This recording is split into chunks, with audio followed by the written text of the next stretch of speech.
2 balls and a strike to count on Taylor. Reyes fires, swinging a drive, deep left field.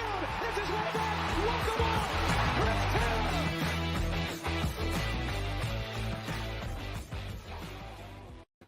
What's up, everybody? Welcome into DodgerHeads Live, presented by DodgerBlue.com. My name is Jeff Spiegel, joined by Daniel Starkand. Daniel, how we doing? I mean, that was a roller coaster, huh?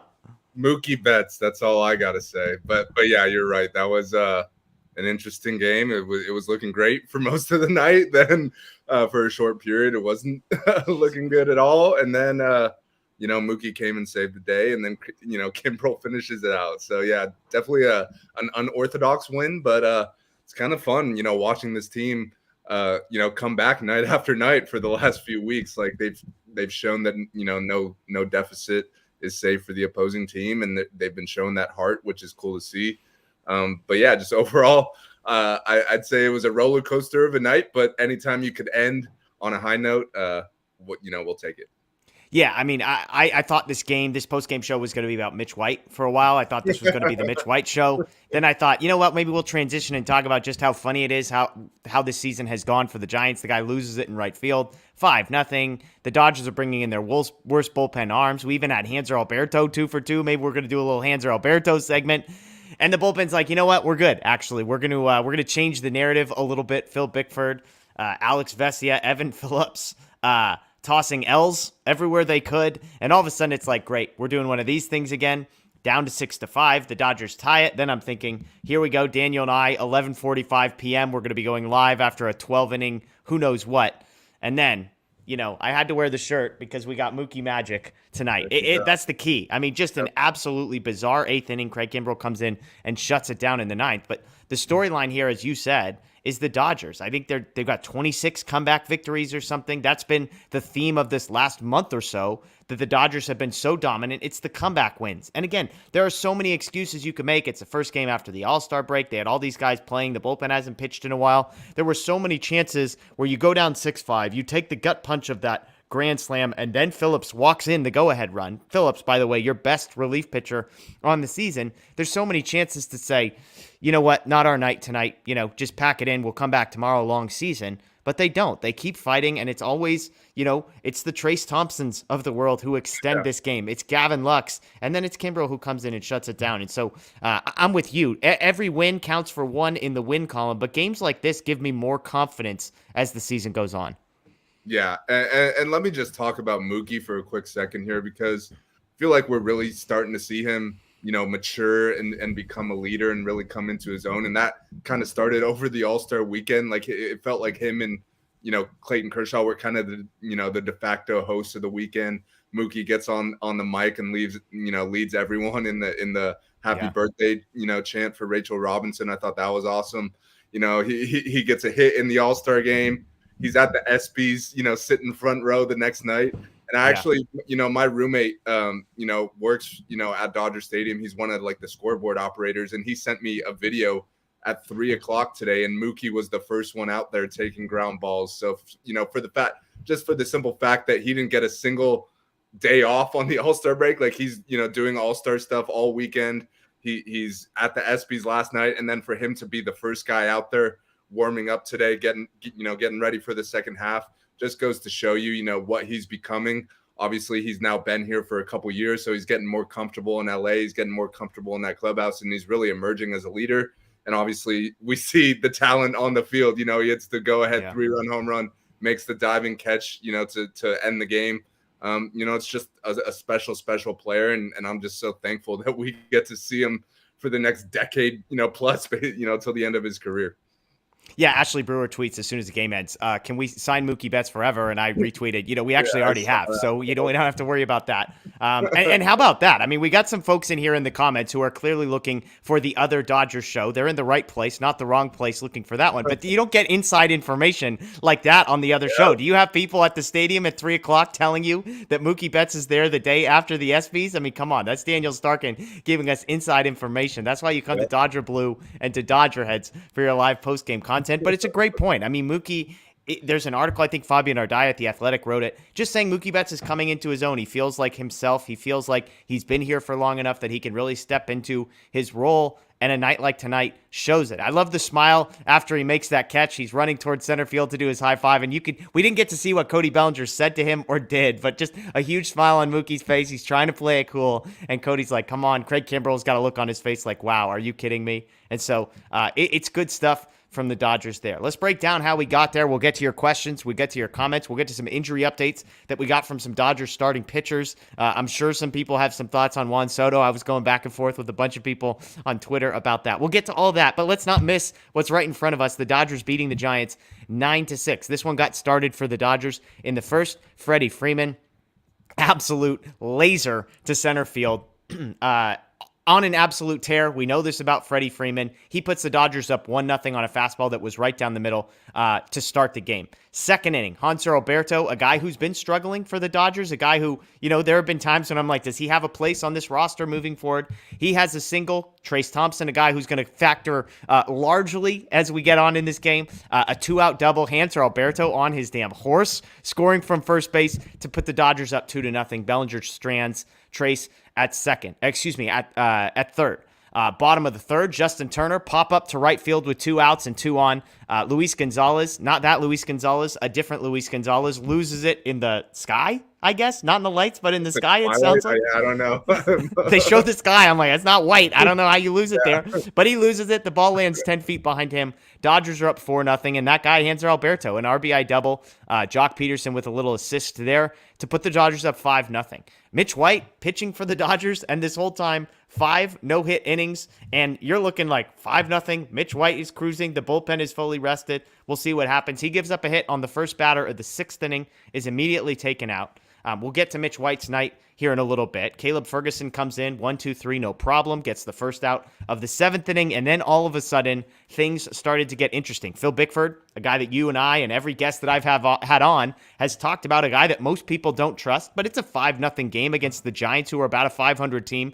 Phil Bickford, probably the worst reliever you've got in your bullpen right now. This feels like an appropriate time. If he's going to be on the roster and ever used, this would be it. He gives up a home run, 108.6 miles an hour off the bat. He walks the second batter, then gives up a single that was 103 miles an hour off the bat. He gets no whiffs in his 3 batters, so they bring in Alex Vesia. Vesia comes in, first batter he faces. How about a hit by pitch to load the bases with nobody out? Does get the strikeout, with 1 out. Does get the strikeout to get 2 outs, and then with 2 strikes on Darren Ruff, geez Louise, a fastball right down the middle. Absolute meatball, absolute batting practice, and Darren Ruff puts that one in the bleachers. All of a sudden, we've got a tie game. Bottom of the 7th, Dodgers put 2 guys on. Trey Turner doubles. Freddie Freeman intentionally walked to get to Will Smith. Will Smith did not have a good night tonight. Will Smith pops out of that one. Dodgers can't capitalize. 8th inning, Evan Phillips comes in. Everyone's complaining about Bickford and Vesia, and why are those the guys you go to? So let's bring in Evan Phillips, the best reliever that the Dodgers have. Walk, a double down the left field line, an infield ground out, an intentional walk, a walk with the bases loaded. 6-5 Giants. Thankfully, Phillips does get out of it. If you want to call it that, Joey Bart swinging and missing it too. Absolute hanging sliders. So now it's 6-5 heading into the bottom of the 8th. Jake Lamb pinch hitting for Justin Turner. We'll get to that. Some injury news with Justin Turner. He can't do anything. Gavin Lux doubles. Max Muncy grounds out. Trace Thompson triples to tie the game. Cody Bellinger walks. Mookie Betts 3-run yak to put the Dodgers up 9-6. Kimbrel comes in the 9th. Strikeout, bunt single, pop up, and then Mookie Betts diving catch. All of a sudden, that's it. 9-6. Dodgers win. They extend their lead over the Giants. They extend the divisional lead. Daniel, I'll turn to you. I mean, there's a lot of places we could go to. We've talked a little bit about Mookie Betts. Maybe we could talk Mitch White. Where do you want to go next? What's sort of the storyline that jumps out to you? Is it the bullpen? Is it Mitch White? Where do you want to go? I'll start with the bullpen. Let's just get the bad out of the way, I guess. Yeah, then fair. We can focus on the good. But I mean, I feel like guys like Bickford and Vesia are kind of in the same category where when they're on, they're really good. But when their command is off, like their stuff isn't good enough to get away with that necessarily. Like they're not out there throwing 98 to 100. Like they're throwing 93, 94. And when they're hitting their corners, that's great. And when Vesia is, commanding that high fastball at the chest, that's great. But when they're walking guys, when they're hitting guys, when they're missing right down the middle, their stuff is just not good enough to get away with it. And that's what we saw tonight. I'm with you what you said, though. Like if there's any game where it's okay to kind of put those guys in. Like a 5-0 lead is in the 6th inning. Like I feel like you're not going to Evan Phillips in a 5-0 game in the 6th inning. And as we've talked about, so many times with this bullpen outside of Evan Phillips, like there's really no one you trust like 100%, I'd say. Like there's guys who are good at times. There's guys who have the stuff to be great, like a Kimbrel, but haven't put it all together just yet. So it's not like, Bickford is probably the worst guy in the bullpen right now. I think that's safe to say, but it's not like the 3 guys ahead of him are like that much better or anything, right? Like they're all kind of in that same tier. So, I've seen a lot of Dave Roberts criticism for bringing those guys in. I don't really agree with that. Like I think there's definitely times where Dave Roberts makes mistakes. Like if this was a 3-2 game and he's going to Bickford, have at it, But in a 5-0 game, realistically, I don't know what you expect. Like I think maybe some people are saying they probably could have left Mitch White in there, but I think at the same time, what has made Mitch White so successful recently is that they've known it's better to take him out a batter too soon than a batter too late. Like he's never really been a guy who you just trust to go 6-7 innings 3-4 times through the order. So he was at 84 pitches at that point. You could see, like, even though he had a no-hitter going, he's still walking a few guys. He's kind of looked like he was getting tired towards the end there. So I didn't really mind that hook. It's just at the end of the day, you got to trust your relievers to hold a 5-0 lead. And I also think, the offense had to come alive at some point. Like we see them score 5 runs in the first 3 innings and then they went quiet for a little bit. So it was good to see them, come back late. But, I don't put a whole lot of this on Dave Roberts. I just think those guys need to pitch better. Like Vesia can't throw that pitch there in that spot. Like that was just the worst possible pitch he could have thrown. So I think that's kind of what it boiled down to with those guys tonight. But luckily the offense came through, and then Kimbrel has a rare, good outing where he looks really good and closes it out, and they get the win. Yeah, I think Bickford, let me split one thing. I do think Bickford and Vesia, while both in the category of not totally trustworthy, I do think there's a gap between those two. Bickford comes into the game with an ERA over 5. Vesia comes into the game with an ERA of 3.1. I'm not saying Vesia is like a guy that I trust to close games out, but Bickford has been, an ERA over 5. I believe it's almost 6 after tonight. He's been bad. And the question, though, I think for Dave Roberts is not, should Bickford have been the guy there? The only argument would be Bickford shouldn't be on this roster.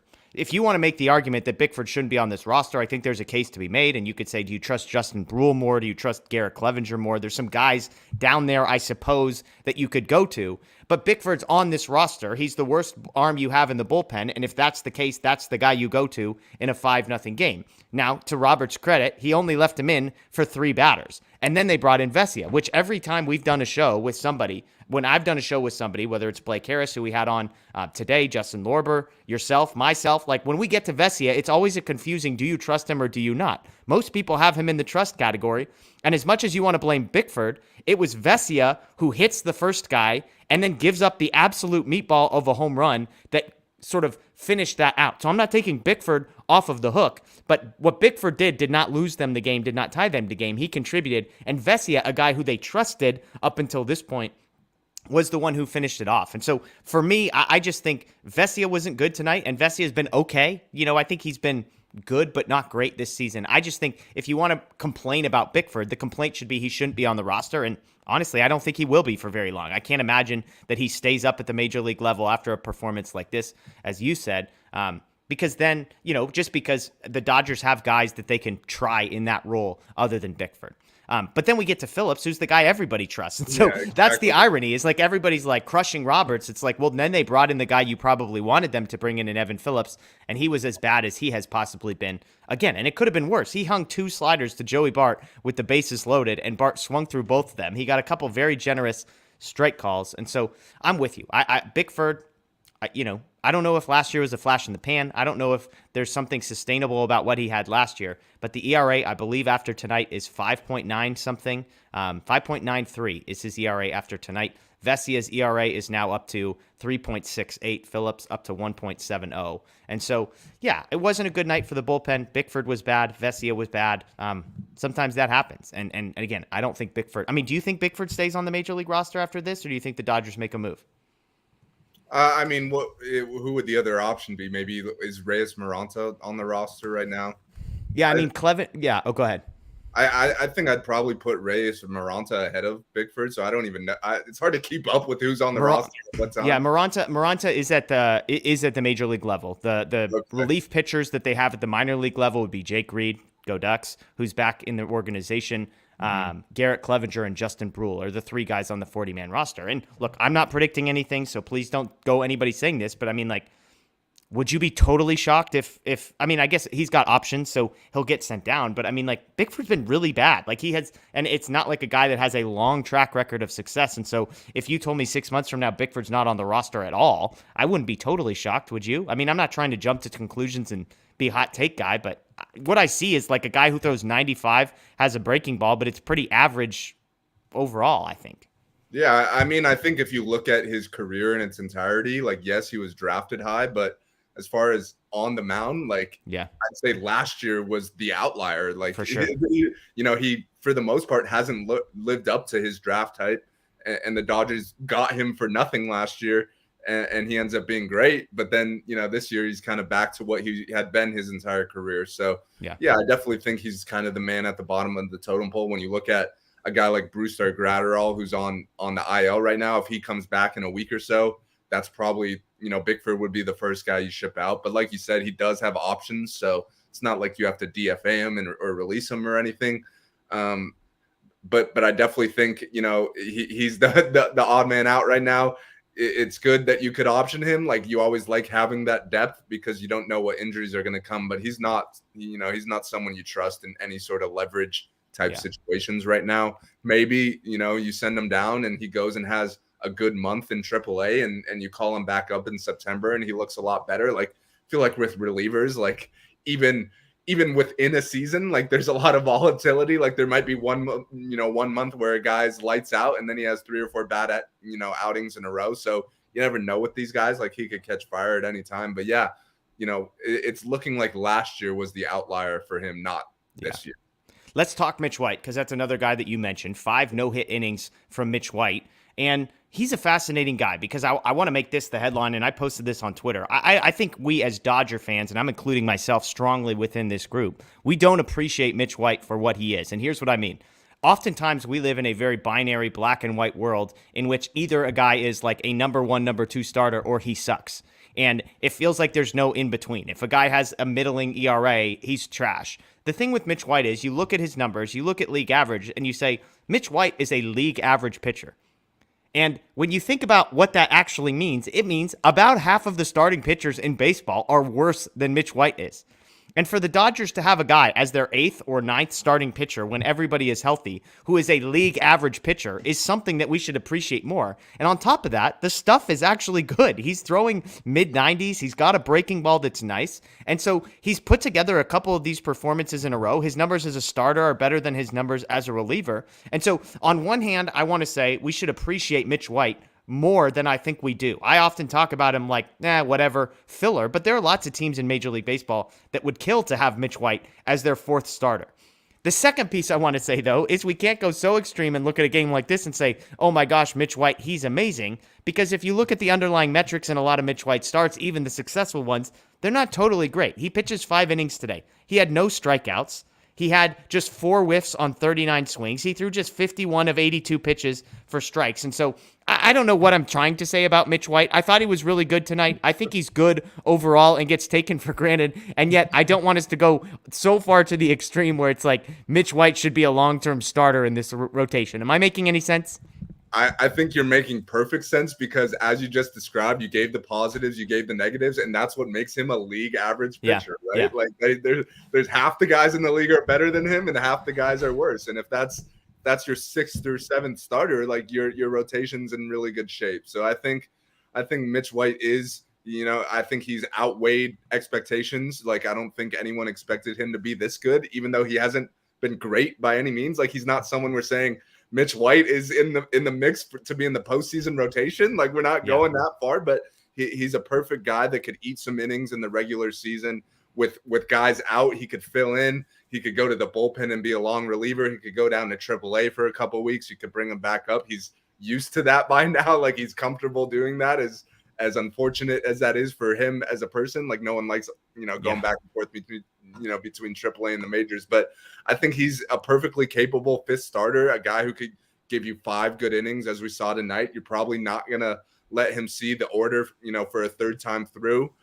Like you said, like even though he was great tonight, even though he takes a no-hitter into the 6th inning, it still wasn't a perfect outing by any means. He's not missing a ton of bats. The defense, they're making some great plays for him all night, so that helps too. But I think he's perfectly fine to eat innings while guys like Dustin May are recovering, Walker Buehler are recovering, Andrew Heaney are recovering. And then when those guys get back, you could kind of use him in whatever you need, kind of plug and play type of guy. So yeah, I think Mitch White deserves some more respect. But like you said, he's not. We don't need to go overboard with that. He's been perfectly fine in my opinion. Yeah, and some corrections. People corrected me. He had 1 strikeout tonight. I said 0 strikeouts. He had 1 strikeout tonight on the game. So, again, good performance from Mitch White. You mentioned it. There's debate now looking back and saying, should they have left him in longer? I think you said 82 pitches is what he finished the game. Yeah, 82 pitches he finished the game. I believe he has only gone over that number twice this year. His last 2 starts before the break, he had one that was over 100 pitches, but I believe that was pretty much only because he had like a no-hitter going in that one, I think, if I'm remembering my games correctly with Mitch White. And so I thought there was a great take on Twitter. Apologies, I can't remember who said it, but they were saying, look, Gonsolin is getting to a point where he has thrown way more innings than he is ever going to have thrown. There's no point in jeopardizing Mitch White. You want to keep a guy like Mitch White as fresh as possible so that you're not risking multiple guys throwing more innings. You want to keep Mitch White fresh so that if Gonsolin needs a break in the rotation or whatever it is, then you have Mitch White available. So I thought that was a good point and makes sense. So good stuff for Mitch White. Unlucky for him not to get a win. Yeah, and let me just add on to that real quick. With the division lead being as big as it is and with the team just racking up wins every night pretty much, I definitely am on board with kind of giving these starters, an extra day. If you got to go to a 6-man rotation for a few weeks, even if you think Gonsolin's innings are getting too high, like maybe you phantom IL him for a couple weeks just to kind of manage that, because you want guys to be fresh in October. Like last year, the Dodgers did not have that luxury because the Giants had the biggest fluke season in sports history, arguably, and they were chasing them all season, so they couldn't really give guys a break. And then we saw in October, guys like Walker Buehler, Julio, they were all kind of running out of gas because they were, at a career high in innings. So as long as the Dodgers have a double-digit division lead here and they're playing great baseball, they have the luxury of being able to give guys an extra day, go to a 6-man rotation. And I think Mitch White's going to play a big role in that. Yeah, absolutely. Absolutely. Well, let's get to some questions, folks. If you're joining us in the chat, we'd love to interact.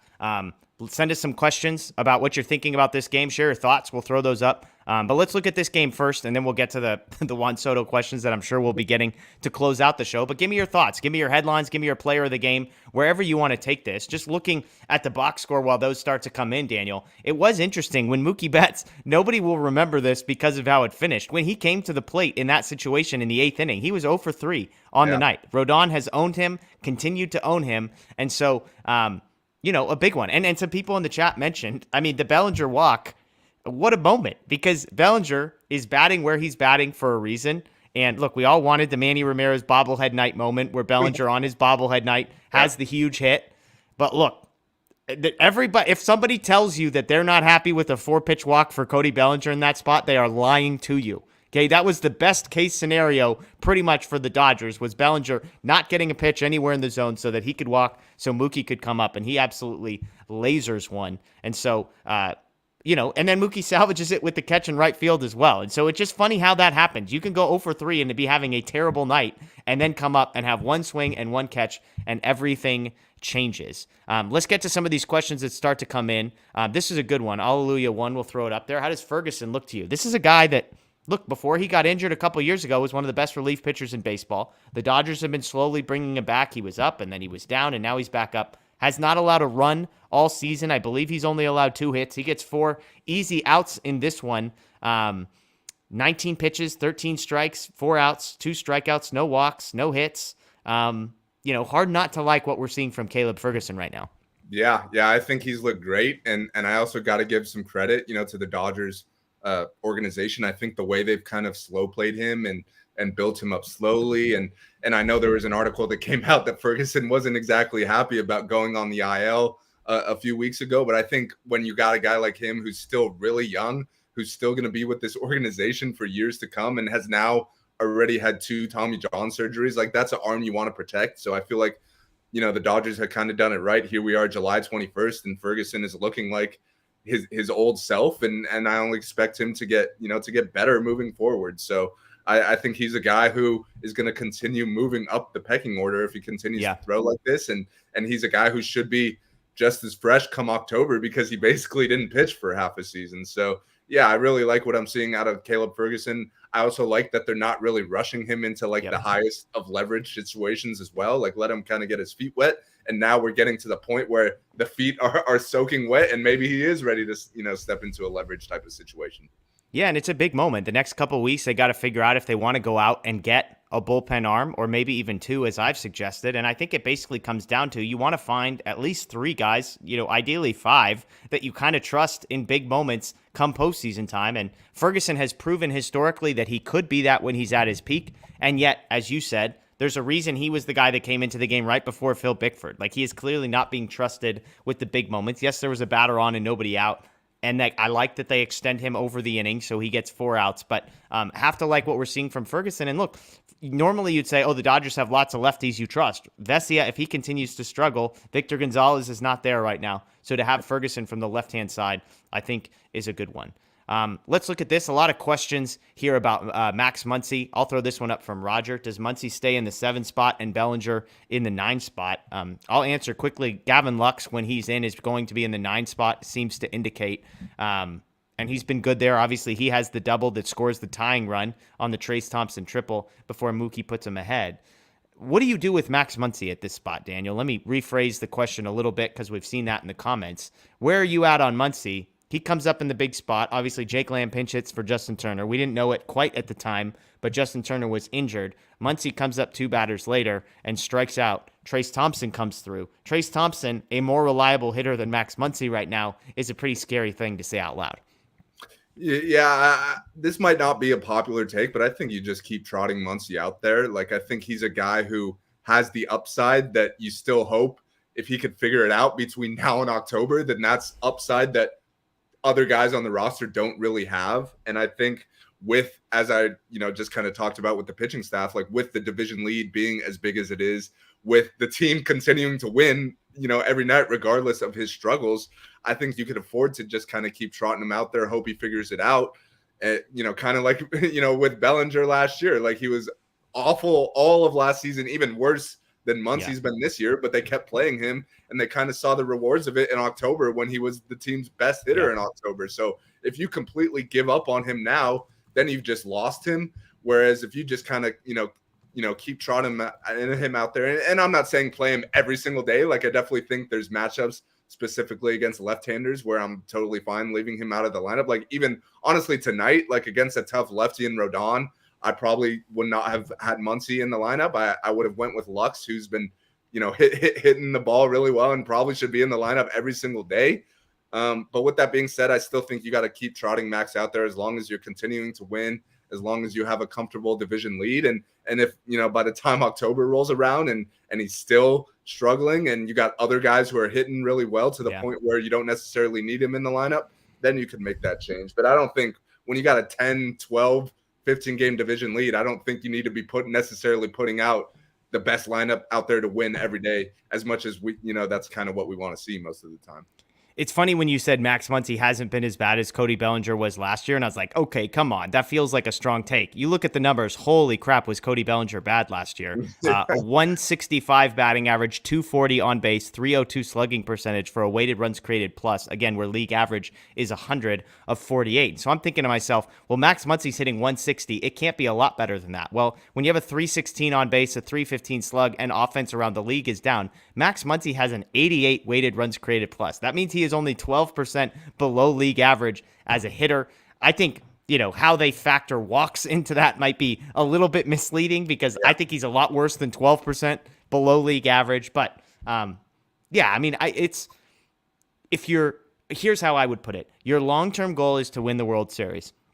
Your best chance at winning the World Series is for Max Muncy to ultimately figure this out. Max Muncy cannot figure this out if he's not playing baseball games. So if you're winning 2/3 of your baseball games with Max Muncy in there and striking out and whiffing and doing pretty much nothing offensively, then you keep doing it, because if he ever figures it out, it's going to dramatically increase your chances of winning the World Series, and I think that's the key.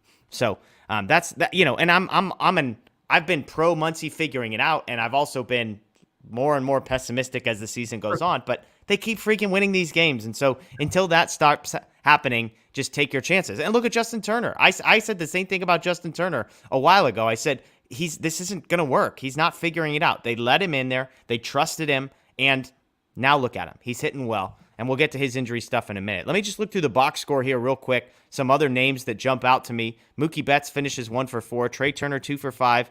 Freddie Freeman 1 for 2 with 2 walks. I think Buster only had a stat that in his last 7 games, and this is, I believe, after the home run, he's 17 for his last 25 with 5 doubles and 4 home runs. So safe to say Freddie Freeman seen the baseball okay, Daniel? Yeah, absolutely. And it took us how long? 30 minutes here to even mention Freddie Freeman's name, and the guy's gotten out like once in the last 3 weeks. Yeah, reaches base 3 times tonight, has a home run. Yeah, and it's a lefty home run off Rodon too. Like, I mean, he's just 0-2 count. Yeah, and I think somebody posted that it might have been the first home run Rodon has ever given up on an 0-2 count. Yep. So crazy stuff. Will Smith, my guy, had a terrible night tonight. I had this stat that I posted. He saw 14 pitches tonight, 5 for swinging strikes, 3 were foul balls, 2 were called strikes, 2 were balls, and 2 were in play. So 12 of the 14 pitches he saw were either outs or strikes. He swings and misses 5 of the 10 times that he's up there, and these are balls that are right down the middle. His at-bats were called strike, foul ball, swinging strike for a K, swinging strike, foul ball, swinging strike for a K, called strike, foul, ball out, swinging strike out. So bad stuff from Bill Smith, and he came up in big moments. So not a good night for him. But again, we could just wipe that one away, flush that one down the toilet, because the Dodgers end up winning. Justin Turner 1 for 3. Hanser Alberto 2 for 2. Does get pinch hit for. People critical of that. Well, Gavin Lux ends up the double and the tying run. But I mean, is Hanser back? Are we back on board with Hanser Alberto being a contributing member of the bench, Daniel?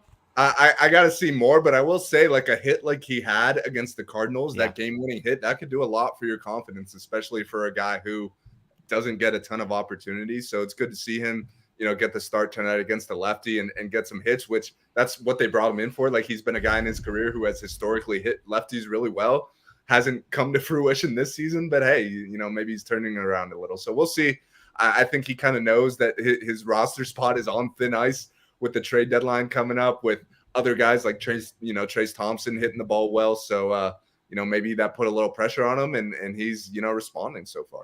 Batting average up to 244. And look, we know he's not going to take many walks, so the on-base percentage probably not very good. But still, I mean, 244 batting average, the reason they brought him in is because he doesn't strike out. And so if you can not strike out and get a hit 1 out of every 4 times, you'll take that compared to what we saw last year. Max Muncy, who we mentioned, 0 for 4. Cody Bellinger, 0 for 3 with the walk. But then the other guy we need to talk about here is Trace Thompson. I was getting criticized right at the beginning before we went live about Trace Thompson, because I've become skeptical of Trey Thompson. I believe he was 2 for his last 16 heading into the All-Star break. The overall season numbers, which it was pointed out to me, included his terrible stint with the Padres, had sort of come back to reality, sort of back to where his season numbers are, and these are career numbers are, and these are numbers that got him DFA'd by a number of different organizations.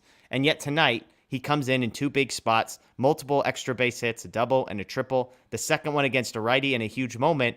He's playing competent defense out in left field. I mean, it's hard not to love the story of Trace Thompson, but also, I probably trust him more at bat than Cody Bellinger. I probably trust him more at bat than Max Muncy, and that's a pretty crazy thing to think I would be saying even just a month ago. A guy they acquired for cash considerations. Yeah, they got him for nothing, and he's also a guy who's, and I know you've spoken about this a lot in the past, like he's probably the only guy on the bench that you actually trust to play the outfield. Like, I know they got, they throw Jake Lamb out there, they'll throw Lux out there occasionally. Those are not guys you necessarily trust in the outfield, and at least Trace is an outfielder. He's got that going for him. Like you said, we didn't expect him to maintain an OPS of 950 or whatever he had his first few weeks on the Dodgers, but if he could come up with some timely clutch hits, that's exactly, what you're hoping for. And I also agree, it's just kind of a great story, like a guy who's bounced around the league a lot, comes back to the Dodgers and is contributing. So you love seeing that. Yeah, absolutely. And I mean, look, it's always going to be a small sample size. So as soon as you do what he did tonight, all of a sudden the season average up to 236. And again, that includes the struggles prior to coming over to the Dodgers. And so you factor in what he's done with the Dodgers, and it's been impressive stuff. Looking at the bullpen real quick before we move on here, Mitch White, again, 5 innings, 1 hit, 1 strikeout, no earned runs. Caleb Ferguson, a perfect 4 outs. Phil Bickford gets no outs, gives up 2 hits, 3 earned runs. Alex Vesia gets 2 outs, gives up 2 earned runs. Evan Phillips gets 3 outs, gives up 1 earned run. And then Craig Kimbrell comes in, gives up 1 hit, which feels fair. It feels he gives up the bunt single into the shift, which probably was a little unlucky on his part, but then Mookie Betts saves him in the end. So no earned runs, 1 hit, probably fair for Craig Kimbrell, but he shuts this down, gets the comfortable save with a 3-run lead. Let's talk some injury stuff real quick. We'll talk Justin Turner. I haven't been keeping tabs on Twitter. I don't know if you have. I can check, or if people in the chat are. I know he left the game with abdominal tightness, I believe is what they said.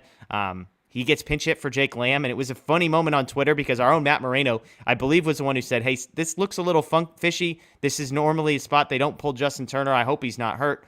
There were other people, Josh Thomas, who had a great, I think it's Josh Thomas. He had a great post about how Justin Turner's terrible against sliders, and that was all the guy was throwing with sliders. Jake Lamb has an OPS over 900 against righties, so there was all sorts of speculation. Wow, is Dave Roberts really going to bench Justin Turner? Well, it turns out he leaves with abdominal tightness, and so something to monitor there for the Dodgers because Turner's been really good lately. Yeah, and I got you on Twitter right here from Fabian Ardaya. He said, Dave Roberts said he spoke with Justin Turner and thought he got ahead of it, felt some discomfort that got worse as the game goes on. Roberts said he doesn't know if he'll need to be down tomorrow yet. So that it sounds like it's kind of a minor deal that they were just kind of getting ahead of. If they're debating if he's down tomorrow, that seems like it's not serious enough to put him on the IL. But you got to take a day or 2 off. That's fine. Obviously, the timing is not great. Like JT has kind of finally figured it out here after struggling for most of the year. But as long as it's not a major thing, then I'm sure it's fine. And he's a guy who, in the second half of the season, you kind of want to manage his workload anyways, considering he's 37, 38 years old. So hopefully it's not too serious, and hopefully just a day or 2 off will kind of do the trick. Yeah, some other good news on the injury front for the Dodgers. Dustin May is expected to make a rehab start tomorrow at AAA. 3 innings pitch, 3 innings expected from him. And so the fact that he's 3 innings, that's not, we've still got a ways to go. But the fact that it's at AAA, to me, is a good sign that they want to see him up against some competition. The other bit of starting pitching news briefly is Andrew Heaney. Dave Roberts said before the game that his next start could be with Los Angeles. That was before he pitched tonight in a complex league. He goes 5 innings, 5 hits, 2 earned runs. Both of those were home runs, no walks, and 8 strikeouts. So Andrew Heaney could be rejoining the rotation, which is funny because here we are talking about how great Mitch White has looked. Andrew Heaney, 2 starts, ERA under 1, I believe. It might be even 0. I don't know if he gave up any earned runs in both of his starts, but interesting to see how they shake that one out. Where do you see Andrew Heaney sort of fitting in when you've got Urias, you've got Kershaw, you've got Gonsolin, you've got Anderson? Those 4 guys aren't going anywhere. Mitch White would seem to be the odd man out, and yet 5 no-hit innings tonight before giving up a hit in the 6th inning against the team that's the 3rd best run-scoring offense in baseball. Yeah. I mean, it's a good problem to have. Like, you'd rather have too many starting pitchers than not enough. But this is also kind of why me and you have talked about the last couple weeks. Like, starting pitching is probably the least of this team's needs right now going into the deadline. Just because, you got those guys coming back. Dustin May is obviously a huge wild card, but we know how great he could be if he's healthy. But yeah, I definitely think Andrew Heaney is a guy who looked great in a very small sample size. We got to see if he's healthy, but he's definitely a guy who, if he is healthy, he's in your rotation. So that could leave Mitch White as the odd man out. Maybe he goes to long relief. That could be a situation where you send Bickford down and there you go. Mitch White kind of takes his spot in the bullpen. Or, I haven't really looked at the Dodgers schedule to see how many off days they have coming up, but we know they love giving guys extra days of rest. So you could go to a 6-man rotation for a little bit here, depending on if guys even stay healthy. Like, usually these things kind of work themselves out. Like, when one guy gets healthy, another guy gets hurt. Obviously, we don't want that. I'll knock on some wood here, but I think it's a good problem to have when you have more starters than you need. Yeah, I mean, looking ahead at the schedule real quick, their next off day isn't until August 8th. And so So there you go. they've Yeah. got they've got 3 more against the Giants at home. Then they got 3 against the Nationals at home.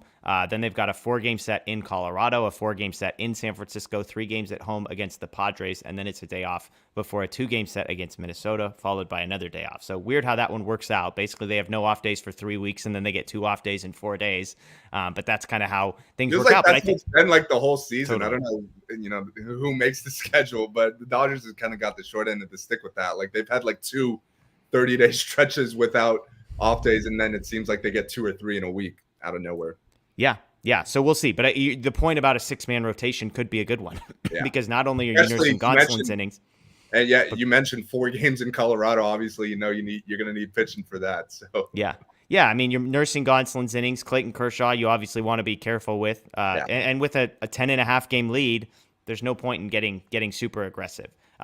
Jared asks about Walker Buehler. We did get an update on him. This is from Jack Harris. Tomorrow marks 6 weeks since Walker Buehler got hurt. Originally, he was planned to be shut down for between 6 to 8 weeks before he would pick things back up. Harris says still no exact timetable for when he will begin throwing again. Roberts said they expect him to be back as a starter in September. What do you think about that? They expect him back as a starter in September. yeah, I mean, we got to see where he's at health wise. Obviously, like if there's enough time to get him built up, then you absolutely do it. If there's not, then maybe you look at different roles that he could fill depending on, the state of your rotation. But yeah, that's, another reinforcement that you could look forward to down the line. But like you said, he's still probably at least a month away. Like he's basically going to have to go through a whole spring training again once he starts throwing. So he's going to have to get built up if they plan on starting him. So that's going to take a while. So we'll see where we're at, when September 1st is rolling around and if there's enough time to get him built up before the playoffs.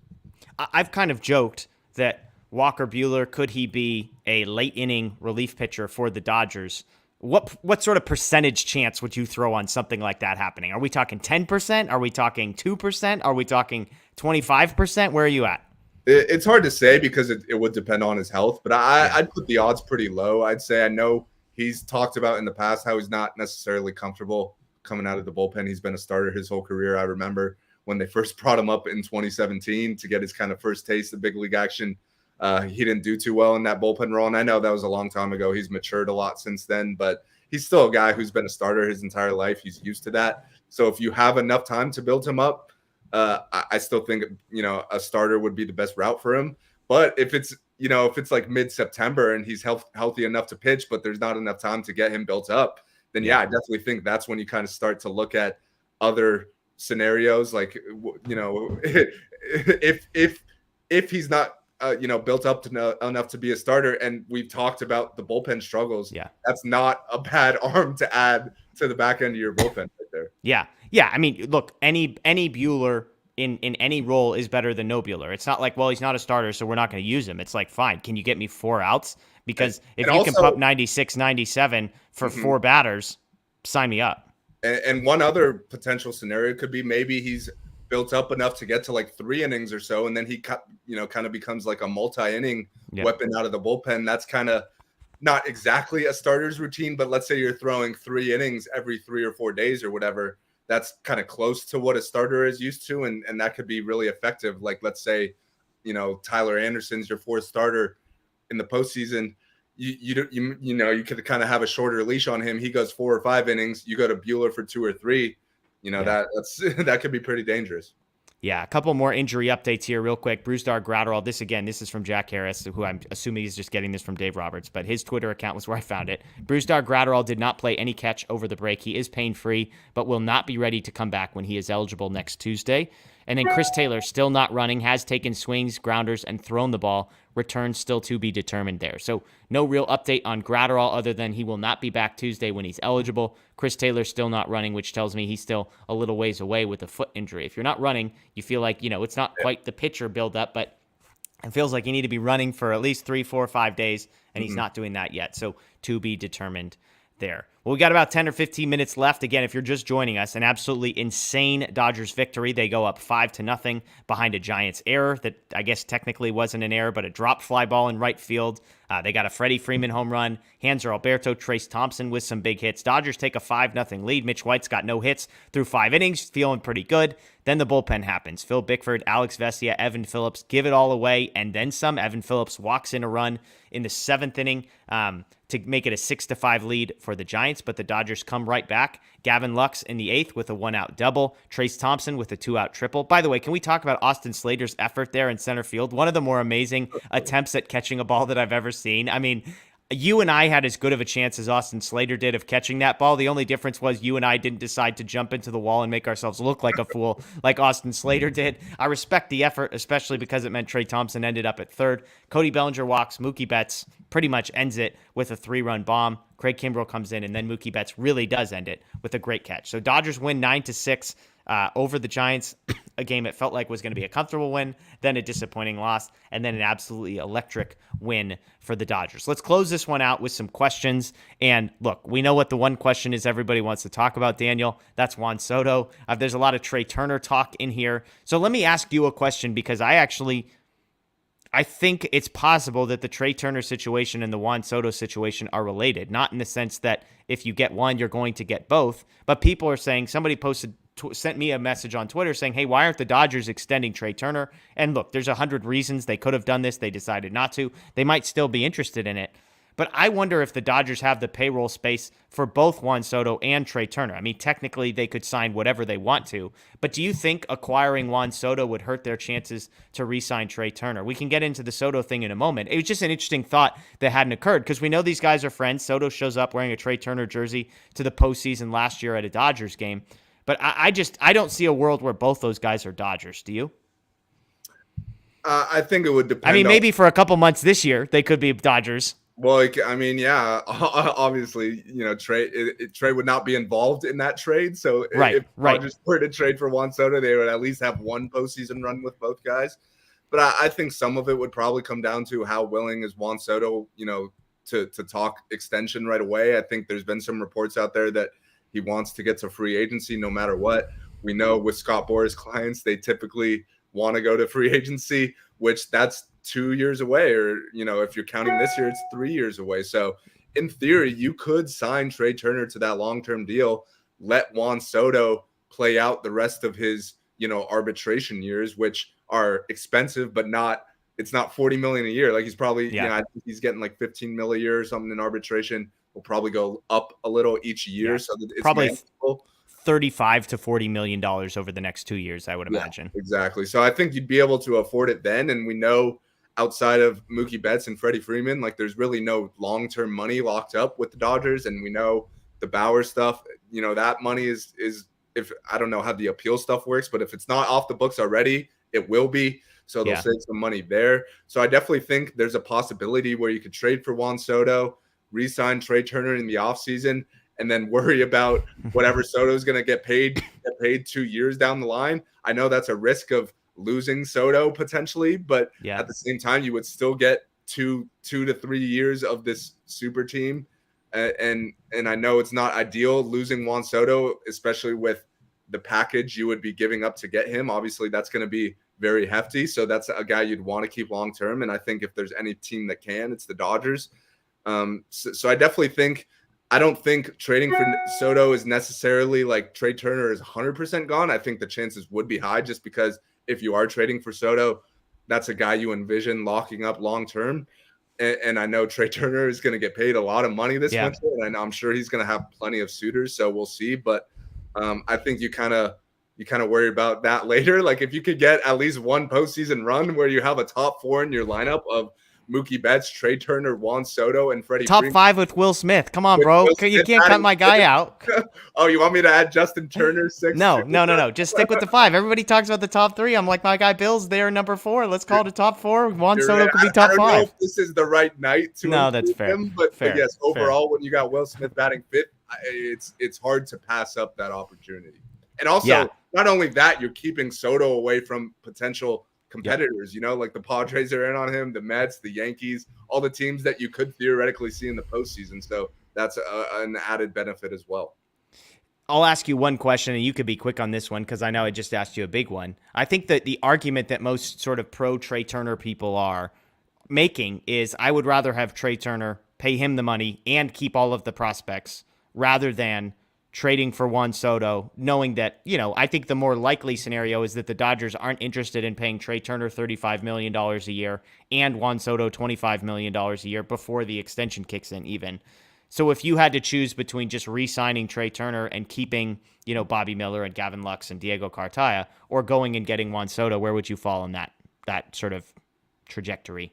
Yeah, I wouldn't be mad either way if I'm being completely honest, because obviously we like Trey Turner, we love Trey Turner, we like all these prospects who we know the Dodgers, churn them out like no other. But at the same time, Juan Soto, that's a generational type player who's only 23 years old.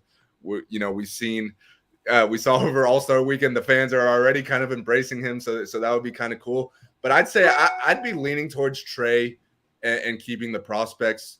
I think I think the Dodgers have the ability to just kind of turn these prospects into stars, and if you're giving up 4 of your top prospects, that's a lot to give up, and losing Trey Turner, We've seen how great he could be. I think he's a guy you want to try to lock up. So I'd lean towards that. And also, I know this is a dream as well, but Ohtani is potentially going to be traded or going to be a free agent after next season. So I think we know the Dodgers have a huge affinity for Shohei Ohtani. So I think if you ask me if I had the option of Ohtani or Soto, I think I would pick Ohtani. You might feel differently, but I think I'd lean Ohtani. So you'd rather have Ohtani than Soto? Yeah. Wow. Okay. Yeah, I mean, I just the pitcher part scares me. Yeah. I did the Soto stuff is like looking at his numbers.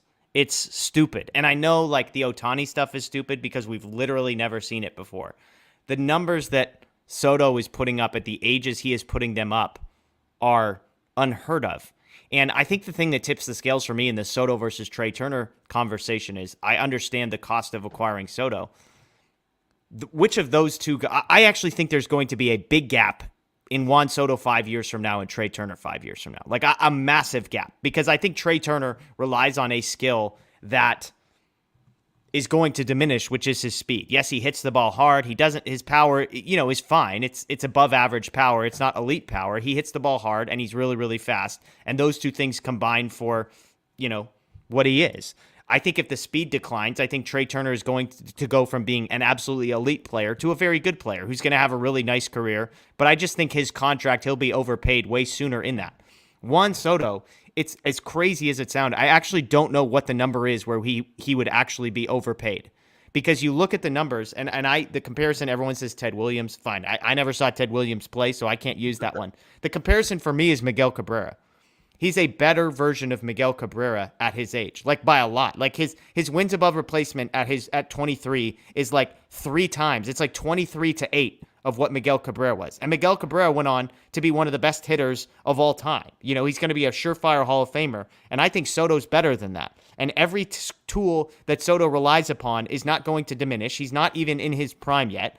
Defensively, he's whatever, but now the DH is in the National League, so that doesn't matter. He can play a competent left field or whatever you need him to play, and then he's going to hit the crap out of the ball. So Soto, to me, is a once-in-a-generational player. You can only put 9 guys out on the field, and Juan Soto, if he's out there, is going to be one of the 3 or 5 best players in all of baseball for the next decade. Now, is any of what I just said untrue of Shohei Ohtani? No, probably not.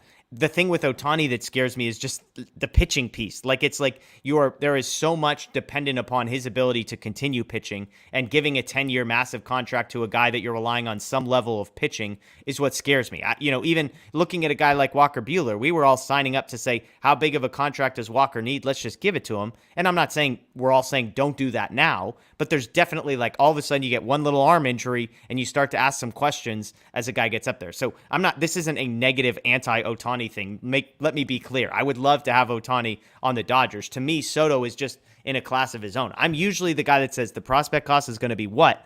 With Soto, I'm like, that's fine. I'll take my chances because I think Soto's, again, like you can have 25 prospects. There's only 9 guys on a field in a baseball game, and yes, starting pitchers, it gets a little more complicated.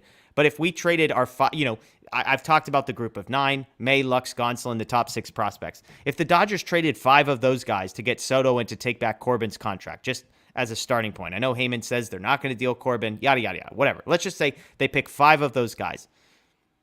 What are the odds that any of those 5 are Hall of Famers? They're not great.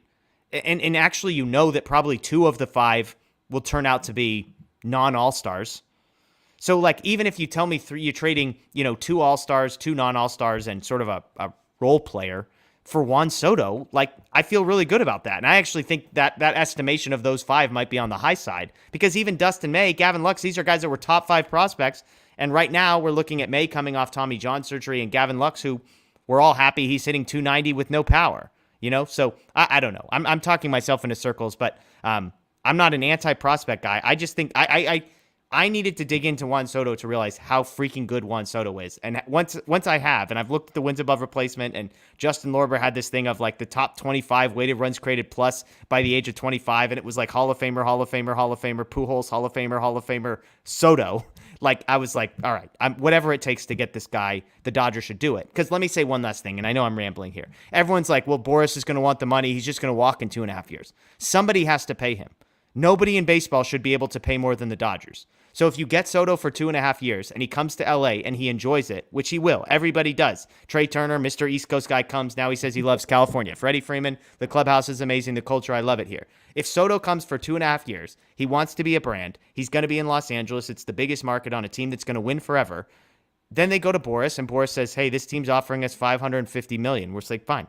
The Dodgers can match it. They can match any contract. The idea that just because he becomes a free agent means he's going to leave LA is crazy to me. He will want to be in LA, and the Dodgers will be able to pay him literally whatever he wants. So that's my long-winded, incredibly too long rant on Juan Soto. So I actually got a question for you, and great. And that's kind of me and some of my buddies were talking about this today, and we were kind of on opposite sides of the fence. So I'm curious to see where you lay. If you could take out, let's say, a Bobby Miller from that package and sub in a Tony Gonsolin, is that something that you would be interested in? Like, yes, it makes your team worse this season. Yeah. But you'd be selling high on a guy who's having a career year. Tony Gonsolin is not necessarily young. I think he's like 28 or 29. So he's more or less a finished product, I'd say. He's going to hit arbitration soon.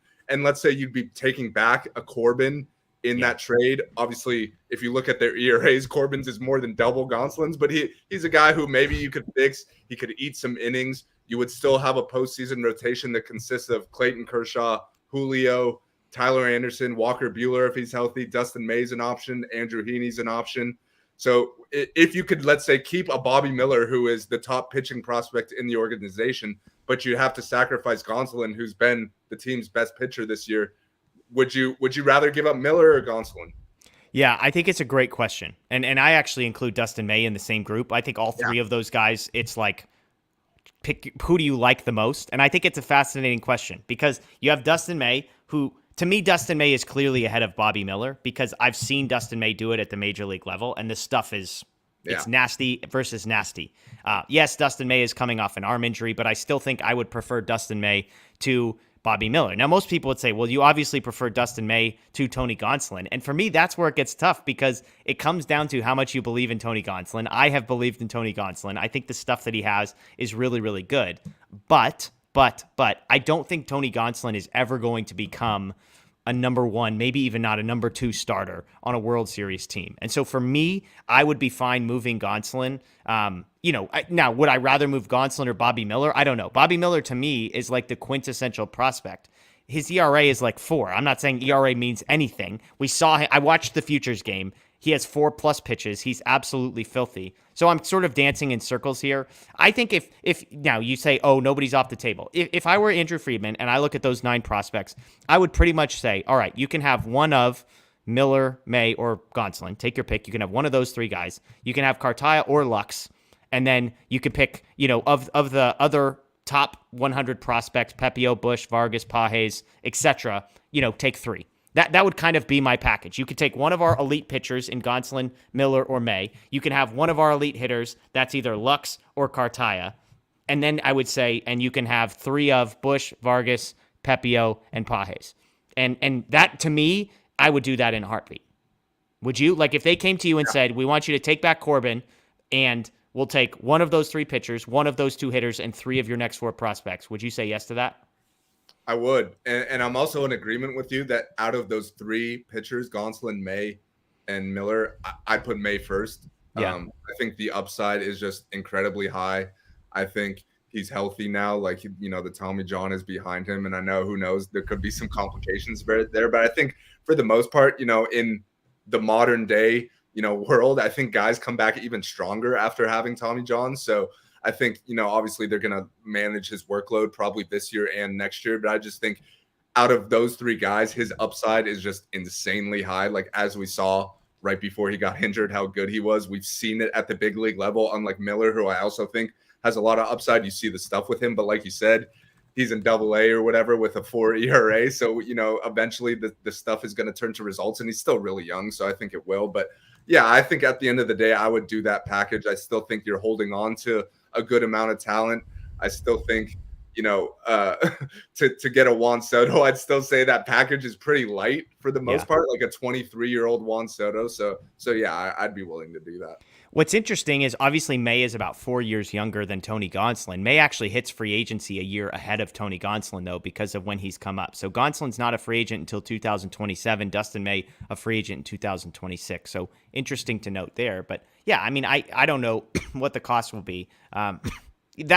Look, I've seen some people put out packages to me that were like absolutely laughable. It's like, if this is what it would take to get to Soto, like, where do I sign? Like, we're talking about like 3 of the 9 guys that I just mentioned when I said I would do 5. So I think we're all over the place. As some people have pointed out, we don't know if they do want to attach Corbin or not. Nobody's really talked about the Strasburg thing. I know he has a no trade clause, so maybe he would just veto all these trades. But yeah, for me, I would do that. Somebody had a question in here. Shoot, I just missed it. There was a good question. Oh, here we go. They were just asking about would Washington actually want Cartaya, having traded for Keibert Ruiz? The answer is yes. Cartaya, by all accounts, Keith Law says he could be the number 1 overall prospect in baseball at some point. And with the DH in the National League and the bat that they think he has, this is a guy who could play first and hit. This is a guy who could play DH and hit. And so if he projects the way he's going to, and you're Washington, who has a terrible major league team and a terrible farm system, you take Diego Cartaya every day and twice on Sunday, and you say, we'll figure out the positional stuff later. But and also, just to add to that real quick, I think if you look at the draft the Dodgers just had, they drafted a catcher in the first round. I'm blanking on his name at the moment, but Dalton Rushing, I believe. Dalton Rushing, there you go. So I'm not saying that means they're going to trade Cartaya, but in theory, you got Will Smith, you got him now, you got some other catching prospects, like that would make him a little bit more expendable. And I also agree with you on the Washington thing. Like, I think you're just trying to acquire as much talent as possible. Yeah. If you're Washington, like, they're not going to be competing for a while. So I just think they're looking for talent, not necessarily, positions. Yeah, the Dodgers also have a kid, Jesus Galiz, who was one of the top international free agents a couple years ago, who's also a catcher. Really young, really far away, but worth pointing out. Justin asks, would you give up a bullpen piece like Gratterall? Yeah, I mean, like, look, other than those 9, they could pretty much ask for anybody outside of Will Smith on the major league. Gratterall, those types of guys like Vesia, yeah, if they're throw-ins in a deal like that, I'm not asking twice. I'm not sure they're going to want that. But there you go. Yeah, I don't know if a major league bullpen piece is what the Nats are necessarily looking for at the moment. Yeah, I mean, I could see Gratterall. They're going to be really bad for a while. So yeah. I think they'd be looking for more prospects and guys who have years of control left. Yeah, I mean, Gratterall might be the one exception because his stuff is so electric that you say, hey, if we can ever turn him into something, he's somebody that we can then turn for, 2 to 3x what we maybe sort of get him valued at now. So who knows? Somebody was asking about a Chris Taylor update. We said Chris Taylor has not started running yet, has been taking swings, grounders, and thrown the ball a little bit. Return still TBD. That according to Jack Harris of the LA Times. So, hey, everybody, we appreciate you joining us. This has been a long show. As usual, 11:45, a nice late night here on a Thursday night. But, hey, it was worth it. Am I right, everybody? It was worth it. Dodgers win 9-6. At least we're talking about a win, yeah. Good Lord. This show would have ended 25 minutes ago if they lost 6-5.